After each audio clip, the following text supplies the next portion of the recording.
and welcome to Interviewing and Networking 101 by Insight Global. Thank you guys so much for having me today. My name is Amanda Symens, and I'm a talent acquisition specialist for Insight Global, which means I hire internally for our company. I've been with Insight Global for about 3 years now and a part of the talent acquisition team for almost 2. I graduated from Chico State in May of 2016 with a degree in child development, but because I'm feeling a little nostalgic today, I actually thought that I'd throw it back to a photo from when I graduated. Before I go straight into networking and interviewing 101, I wanted to share a little bit about Insight Global. Insight Global is a staffing agency. If you're not familiar with the staffing industry, I like to describe it as sort of a professional matchmaking company. So what I mean by that is that whenever large companies have hiring needs or openings on their team, maybe a large project, they use staffing companies to help find the right candidates to fill those open positions. For example, if Apple was rolling out a new application and needed to hire developers, we would locate the candidates. It's a $200 billion industry, and there's over 10,000 different staffing companies out there, and we are the third largest staffing company. Insight Global's purpose is to grow our people personally, professionally, and financially so that they can be the light for the world around them.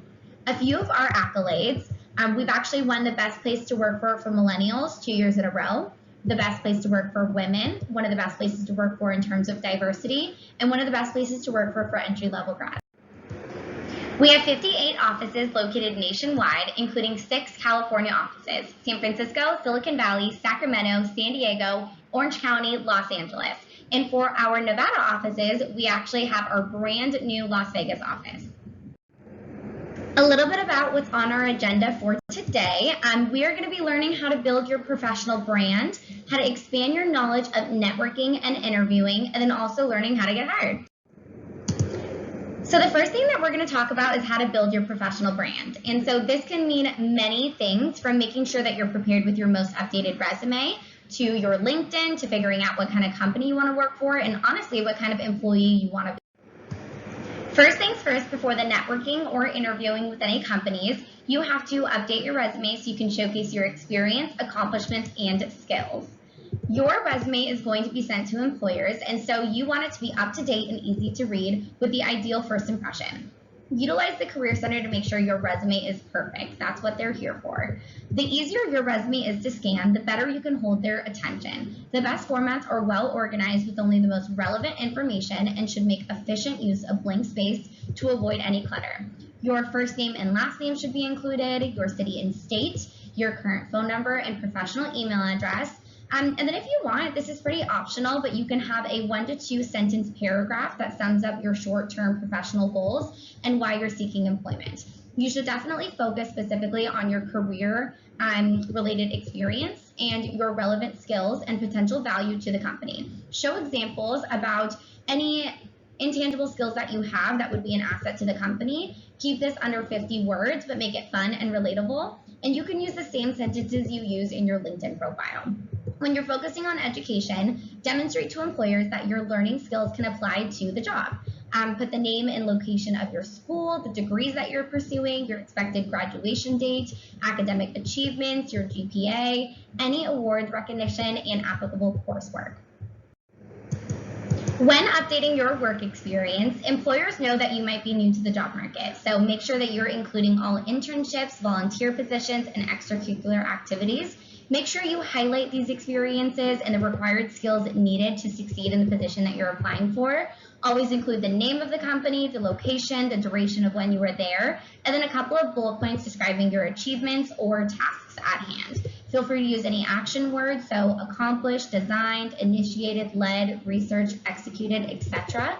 And always quantify when possible. So again, this is just evidence to back up your skills. Include numbers to show your achievements. For example, if you helped 50 to 100 customers daily at your retail job.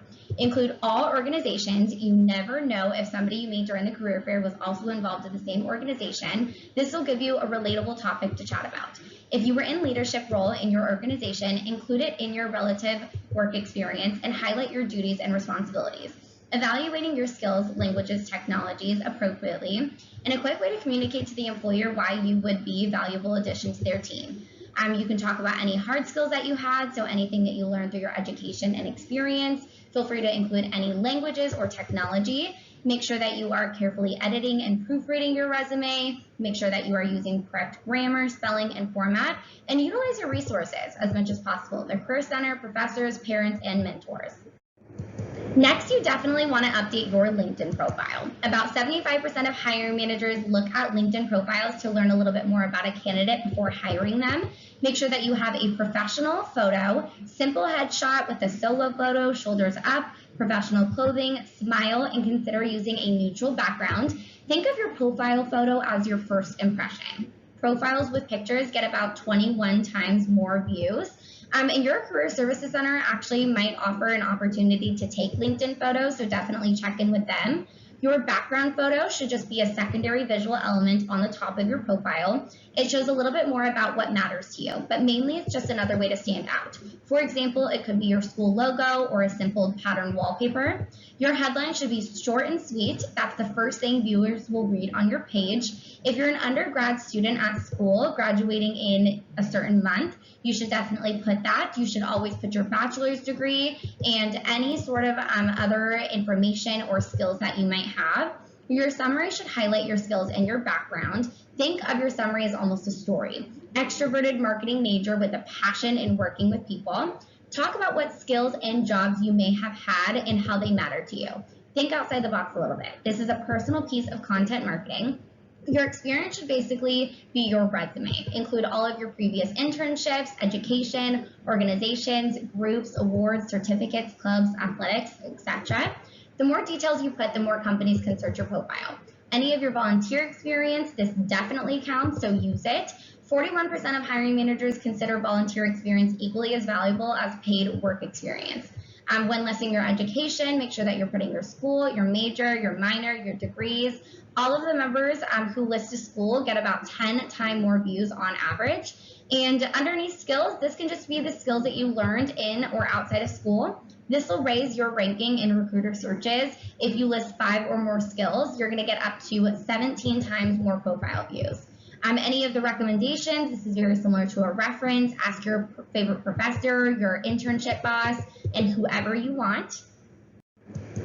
Now that you guys have done all of that, you need to ask yourself the big question of what do you want to do after you graduate? Now I know this sounds daunting, but it's all about finding an industry, role, or company that allows you to play on your strengths and that aligns with your professional, personal, and financial goals. You might be asking yourself where to start. And so my first piece of advice is just be open-minded to all of the different opportunities. The last thing that you should do is go into a career fair with your mind set on a company because you never know how that's going to pan out. And that could also limit you from meeting a bunch of other companies and great opportunities that could be a good fit for you. Believe me, the last thing that I knew about was the staffing industry, especially IT, but Insight Global had a lot of intangibles that I was looking for. Another really important thing is just figure out what's important to you in a career or a company. Again, personally, while I never heard about Insight Global previous to this, they had everything I was looking for in terms of a company. They had awesome training and development. They had upwards mobility. They had a fun culture. Once you determine what's important to you in a company, you can start searching for a job. When you are searching for a job, you want to make sure that you're able to define yourself and that you're able to kind of talk about what you can offer the company. When considering what to look for in a company, there's a few things that you should definitely keep in mind. The company history and growth is one of them. The company culture and environment can be huge. You want to make sure that it fits and aligns with what you're looking for. The average and future income. You want to make sure that your financial goals align with what the company can offer, as well as location, timeline of upward mobility, work-life balance, training and mentorship. And a big piece of advice is just think outside the box. It's really important to start with defining yourself. You need to know the type of person you are and what you want to do with it. Know your passions, strengths, and motivations. Once you do this, you're going to be able to build your professional and personal brand and be an asset to any company. Next, we're going to talk about networking and interviewing. Everybody knows that interviewing is a huge part of getting hired, but networking is just as important, if not more so. I'm going to share a few tips and tricks to feel confident about networking and eventually interviewing. Now let's talk networking. Networking is not just about being in a room full of strangers wearing suits all day, asking for a job or a favor. Networking is genuinely taking an interest in learning, socializing, and leaving a positive impression. You're building a long-term relationship and you're looking to connect with this person for the future. Some tips for networking: just be yourself, show a genuine interest in others, know your goals for networking, and seek advice. Ask open-ended questions and always stay in touch. Where does networking usually happen? This can happen at any company events like information sessions, career fairs, networking events, case competitions. Lucky for us, we actually do have amazing tools like LinkedIn also, but you're always networking, whether it's family, friends, professors, coworkers, etc. What to do before an interview? You definitely have to do your research. Knowledge is power. You should research all aspects of the company, especially the ones that are the most important for you. If you're working with a corporate recruiter, use them to your benefit with understanding the interview process as much as possible and what to expect, along with the interviewing style. Is it going to be one-on-one? Is it going to be a panel, a group? Make sure that you are preparing strong business questions, and then always dress for the job that you want. What to do during an interview. So first impression is huge. Make sure that you are making eye contact and you're giving a really strong and firm handshake. Body language is a close second. Make sure that your posture is coming across very strong and confident. Make sure that you are bringing tons of energy to the table and never breaking eye contact. Definitely do not be late. If you are late, give a call to give them a heads up, and don't show up too early. About 5 to 10 minutes is definitely fine. Build a relationship with your interviewer the second that you get there. Make this super conversational, and do not get stuck in interview mode. You want to make sure that you are not coming across sounding too scripted. Tailor your interview to whatever the employer is looking for, regardless of your degree or your background, and come prepared with questions that highlight that you have done your research. So that shows that you have come very prepared. You can even say, like, look, when I was looking through your website, I was wondering what to do after your interview. So always remember to follow up and thank your interviewer for their time. Highlight what you learned and why you are excited about the opportunity, and don't forget to sell yourself. This can be done via email or even a handwritten card, and this goes a long way, trust me. If you do not hear back within 1 week, go ahead and give them a call to follow up. Sometimes we can get busy, and this makes our job much easier. And lastly, just take advantage of me as a resource. My contact information is right there, so feel free to jot that down. I'm happy to help with any resume reviews. I'm happy to answer any further questions you guys have. Definitely connect with me on LinkedIn. And if you're interested in working internally at Insight Global, feel free to message me as well. Thank you guys so much, and I hope you have a good rest of your day.